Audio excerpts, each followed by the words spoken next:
Au sommaire de cette édition, une visite guidée dans les locaux de l'INERA Farakoba et nous serons sur les pas de la ministre déléguée chargée de la recherche scientifique et de l'innovation, aller prendre langue avec les chercheurs et s'imprégner de leurs conditions de travail.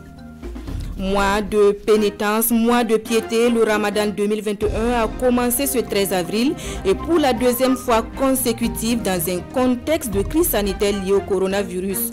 Comment concilier rites religieux, traditions sociales et contraintes sanitaires, une équation qui se pose à plusieurs musulmans. Bonjour et merci de nous recevoir chez vous. Cette information en bref avant de développer à ces titres. La Chambre de contrôle du tribunal militaire a confirmé ce matin les poursuites contre l'ancien président Blaise Compaoré dans l'assassinat du père de la révolution burkinabé. Plusieurs chefs d'accusation sont retenus contre lui, dont attentat et complicité d'attentat à la sûreté de l'État, complicité d'assassinat entre autres. 13 autres personnes sont poursuivies, dont le général Gilbert Djendjéré et Yassine Kafandou. C'est l'ultime étape de l'instruction du dossier pour le début du jugement. 4 mois après sa prise de fonction, la ministre déléguée chargée de la recherche scientifique et de l'innovation prend langue avec les chercheurs de l'INERA Farakoba. Une prise de contact qui a permis à Maminata Traoré de s'imprégner des réalités du centre et surtout d'encourager les chercheurs pour les résultats obtenus. Le film de la visite avec Mané Kaïen et Karim Sissi. L'Institut de l'environnement et de recherche agricole INERA de Farakoba est une référence dans le domaine de la recherche ici au Burkina Faso. Et c'est cette vitrine qui reçoit le ministre délégué chargé de la recherche scientifique et de l'innovation. Du laboratoire des semences améliorées au site de production du compost, en passant par le laboratoire d'expérimentation d'élevage des mouches de fruits et des chenilles, Maminata Traoré a passé en revue tous les compartiments de l'INERA Farakoba. J'ai vu donc des chercheurs et du personnel de soutien combattants avec des résultats donc vraiment de qualité, avec des résultats qui ont un impact sur la communauté. Ce qui est sûr, il y a des variétés de semences qui sont produites, qui seront utilisées donc par les producteurs. Il y a la production de fumure qui accompagne donc la culture donc des semences. Donc ça veut dire qu'il y a un impact certain sur le terrain. Après la visite, place aux entretiens. Le ministre a échangé avec l'ensemble du personnel de l'INERA Farakoba. Occasion pour ceux-ci de lui poser leurs doléances. Ces directions régionales arrivent à mobiliser des fonds par eux-mêmes, plus d'1 milliard dans l'année. Maintenant, ils font face à des difficultés d'exécution de ces budgets parce que les règles établies à la matière sont trop difficiles pour eux. Donc on aimerait qu'il y ait un allègement. On a constaté des recrutements de chercheurs ces dernières années, mais pas de techniciens. Donc ça fait un découplage en matière d'exécution des travaux. Et donc le souhait serait qu'on revoie cet aspect pour doter les chercheurs des techniciens qu'il faut pour pouvoir travailler. Des réponses appropriées seront apportées aux préoccupations énumérées, foi du ministre délégué chargé de la recherche scientifique et de l'innovation. Des réponses qui permettront aux chercheurs de l'INERA Farakoba de toujours continuer à faire des merveilles dans le domaine de la recherche au Burkina Faso. Une marche de soutien à la relance de l'économie nationale. L'activité est inscrite dans l'agenda du CISAC, le Conseil d'information et de suivi des actions du gouvernement.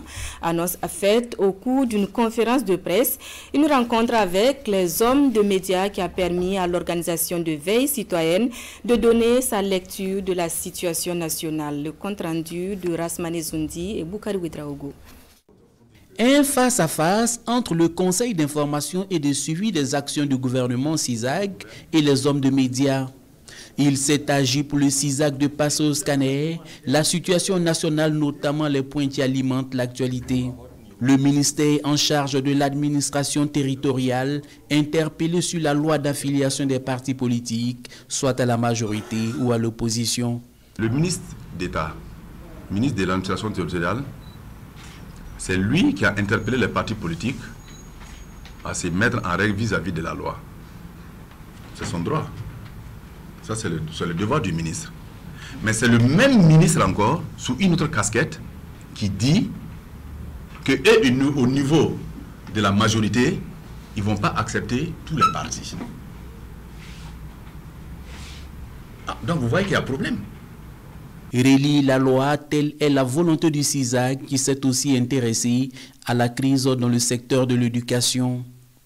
Pour lui, les dernières réformes au niveau de ce département ministériel se sont opérées sans l'implication des acteurs principaux. Il n'y a pas eu un forum national sur l'éducation pour en fait adopter ces réformes, rien, et vous vous levez pour faire une réforme. Non, c'est compliqué. C'est aussi compliqué dans le secteur du transport où les deux principaux syndicats ont du mal à s'entendre et pour le CISAG, un assainissement s'impose. Des personnes conquises pour défendre des causes, souligne le CISAG, toutes choses qui contribuent à paralyser l'économie qui déjà paye le prix fort à cause de la crise sanitaire. Le CISAG s'est aussi porté en défenseur de l'opérateur économique Apollinaire Compaoré, supposé être impliqué dans une affaire de trafic. Une trentaine de professionnels de médias se familiarisent avec les notions de dialogue social à l'initiative de l'atelier de renforcement de capacité, le Haut Conseil du dialogue social, qui veut faire des journalistes des alliés dans sa mission de médiation sociale et d'implémentation de la culture du dialogue. Les échos de la formation avec Jean-Eudes Bayala et bienvenue Taonsa.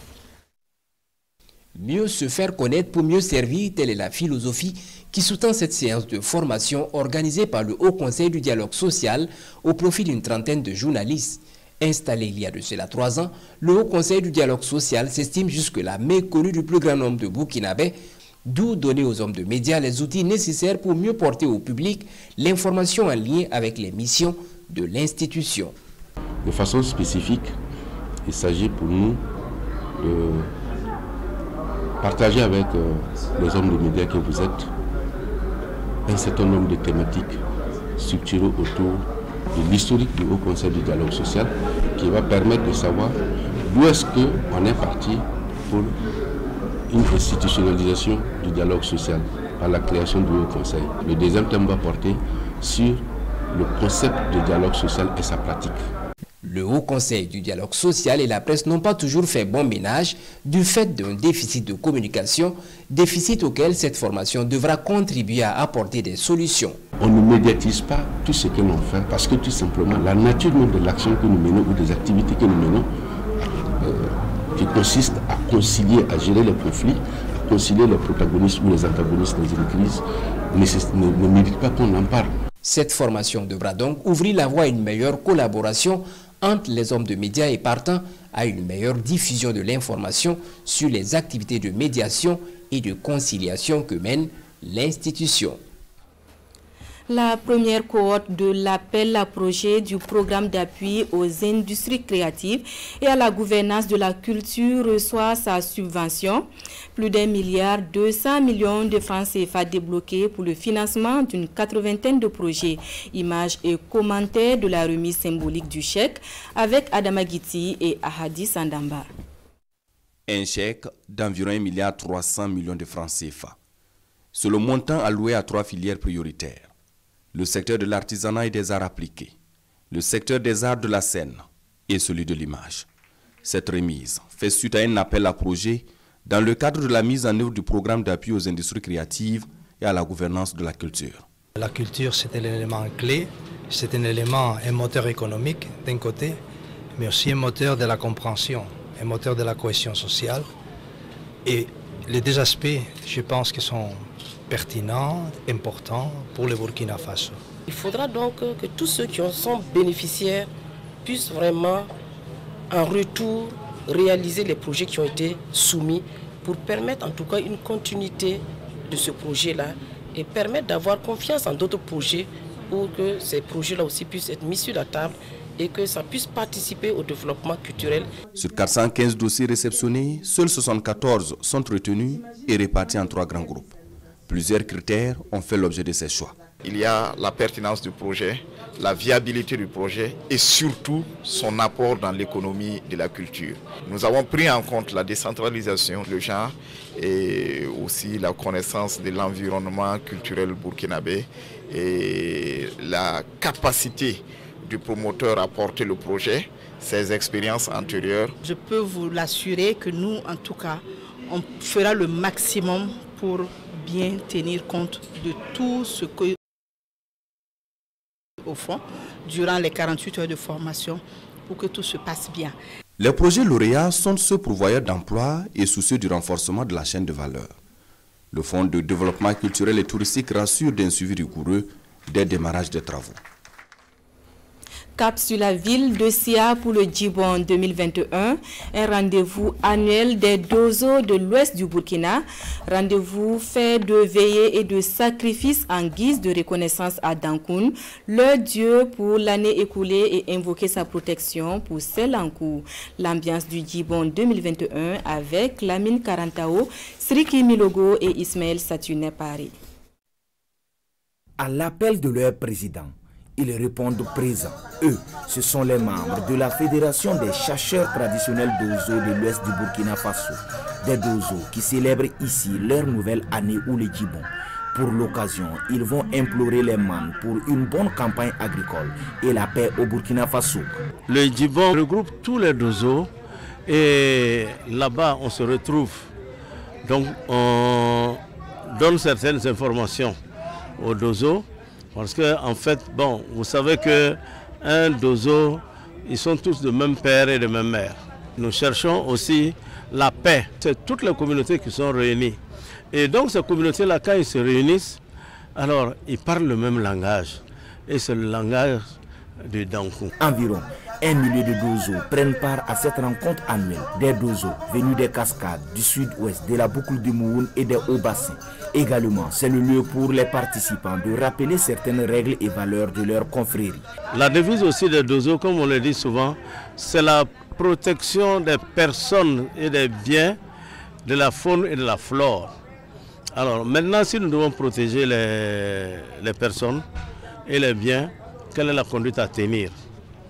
Donc on se dit ça. Il y a bien beaucoup de choses que nous nous disons en brousse qu'on ne dit pas en ville. Parce qu'il faut être initié pour pouvoir qu'on vous explique certaines choses. En plus de cette rencontre de réflexion, d'autres activités sont au menu de ces rendez-vous annuels. Il s'agit entre autres des sacrifices et rites en brousse sur le Dankoun pour la paix au Burkina Faso.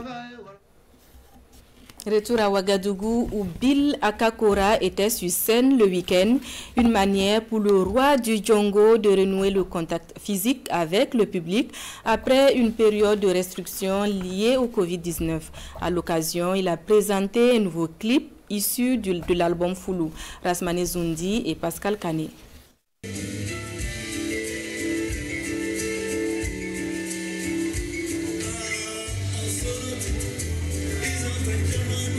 C'est le tout nouveau clip de Bill Akakora. Tourné au Canada, le clip est issu d'un titre de son dernier album Foulou, qui veut dire éventail en langue kassena. Un clip de haute facture présenté en exclusivité lors de ce concert. Le clip Aïe Aïe Aïe, qui est une chanson d'amour. La femme qui représente tout pour toi, elle est ton docteur, et elle est ton papa, elle devient même ta maman. Donc c'est tout. Quand vous avez trouvé la bonne connexion, quand on a trouvé la bonne personne, est-ce que ça peut réjaillir à nous? C'est le meilleur que ça peut nous donner.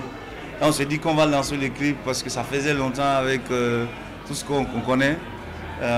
Avec la pandémie qui est là, donc on n'avait pas l'occasion de jouer. On dit on va en profiter, faire un concert, même si ce n'est pas avec tout l'ensemble du Djongo. Faire un concert et puis présenter le clip. Composé de 11 titres, Foulou, Rêve d'amour, civisme et bien d'autres sujets sociaux. Le 6e album de Bill Akakora est une coproduction de Django System et de Chama Empire. Et moi j'adore travailler avec lui, discuter avec lui, et aujourd'hui c'est normal que voilà, je viens le soutenir parce que voilà, c'est quelqu'un que j'admire. Et pour moi la culture comme la musique et le football c'est deux trucs qui vont ensemble.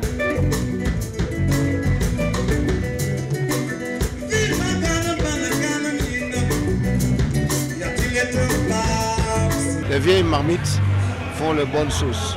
Et c'est ce qui est, je crois, l'essentiel à retenir. C'est quelqu'un qui a un bagage musical assez varié et qui, et je l'ai toujours dit, a toujours pris sur lui de faire en sorte de puiser dans le terroir national. Le clip va bientôt tourner en boucle sur les chaînes de télévision locales et internationales. Quant à l'album Foulou, il est disponible en version USB au prix unitaire de 8 000 francs CFA.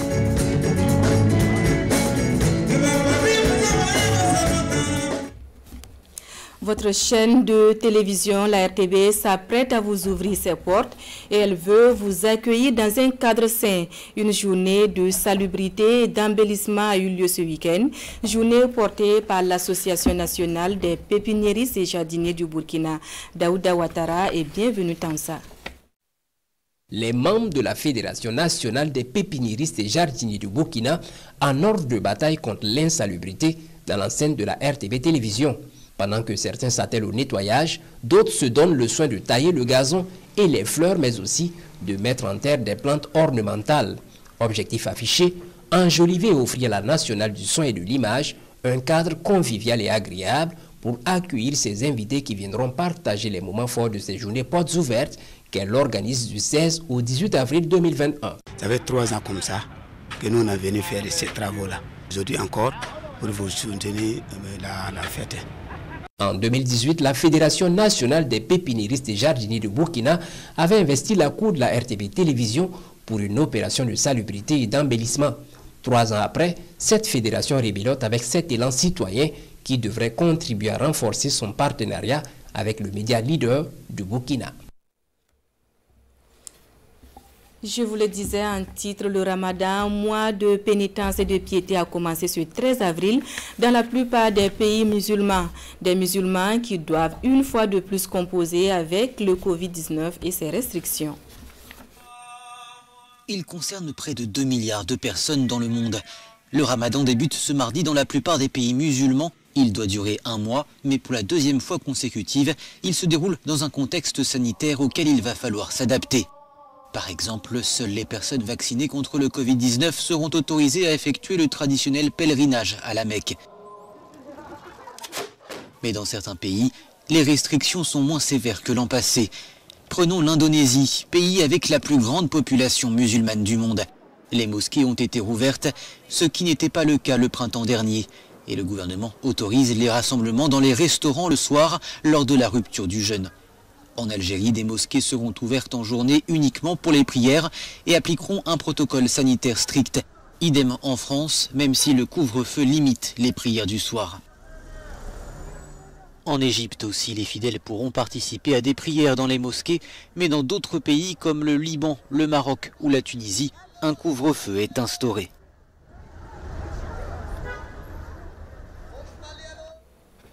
Le début du jeûne musulman fait justement la une de plusieurs quotidiens. À lire également dans les journaux du jour, le démantèlement de réseaux de présumés malfrats. La revue de presse de Ahadi Sandamba. Lutte contre le banditisme, un réseau de 6 cambrioleurs démantelés, titre Sidoya. Dans ces colonnes, le journal de tous les Burkinabés rapporte que la gendarmerie de Boulmigo a mis la main sur un réseau de cambrioleurs qui opérait dans la capitale burkinabé. Une arrestation qui a été possible grâce à la collaboration de la population. Et c'est suite à une déclaration de perte d'une moto-scooter à Samba que les gendarmes ont diligenté une enquête. Face à la presse ce 12 avril, le commandant de la brigade ville de Boulmigo relève que l'enquête a abouti à la saisie de 12 engins volés, 11 fausses clés retrouvées et environ 20 kg de cannabis. Vol d'engins de grande valeur à Ouagadougou, des enfants drogués au service d'une bande, titre l'observateur Palga pour sa part. Sur ce sujet, le journal rapporte que le réseau droguait des enfants recrutés dans tous les milieux pour en faire de la main-d'œuvre chargée de commettre des vols contre une somme dérisoire de 50 000 francs CFA. S'ils sont tous aux arrêts, les enfants drogués employés par la bande sont toujours en cavale, conclut l'observateur Palga. Autre titre de l'actualité, le début du jeûne musulman. Ramadan, les 4 types de jeûne en islam, titre l'observateur Palga. Dans ces colonnes, le journal nous apprend qu'il existe 4 types de jeûne. Le jeûne obligatoire, le jeûne interdit, le jeûne recommandé et le jeûne déconseillé. fondé sur la sunna du prophète et du Saint-Coran, le jeûne est un acte qui consiste à s'abstenir de manger, de boire, d'avoir des rapports charnels et de faire tout ce qui pourrait l'annuler, et ce de l'aube jusqu'au coucher du soleil, renchérit le doyen des quotidiens burkinabés. Ramadan au Burkina Faso, canicule et Covid-19, les épreuves de plus de l'année 2021, affichent aujourd'hui au Faso. Dans ces colonnes, le journal nous rappelle que c'est un mois sacré, un mois de partage et de solidarité qui est comme un cadeau divin accueilli avec dévotion, reconnaissance et non vécu comme une corvée, même si l'année 2021 est particulière avec des températures de 45 à 47 degrés, voire plus, qui rendent pénible cet acte de foi des musulmans. Au journal d'indiquer que c'est la seconde année que les fidèles musulmans jeûnent dans le Covid-19.